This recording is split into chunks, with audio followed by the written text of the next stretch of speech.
नमस्कार. आपल्या सगळ्यांचे सोशल महाराष्ट्र न्यूज चॅनलमध्ये हार्दिक स्वागत. चला वळूया तर एका नवीन बातमीकडे. आजची बातमी.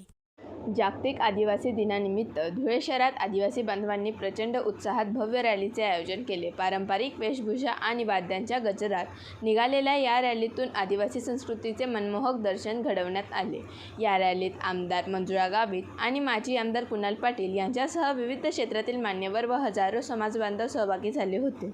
आज 9 ऑगस्ट रोजी सालाबादाप्रमाणे या संपूर्ण महाराष्ट्रातच नाही तर संपूर्ण देशभरामध्ये आदिवासी क्रांती दिवस हा अत्यंत उत्साहाने साजरा केला जातो. आणि पूर्ण आज धुळे जिल्ह्यामध्ये आपण बघाल तर सगळ्या तालुक्यामध्ये आणि गावागावामध्ये आदिवासी समाज हा त्या ठिकाणी स्वतःची पारंपरिक नृत्य आणि पारंपरिक वेशभूषा करून त्या ठिकाणी हा आदिवासी दिवस अत्यंत उत्साहाने साजरा करतो आहे.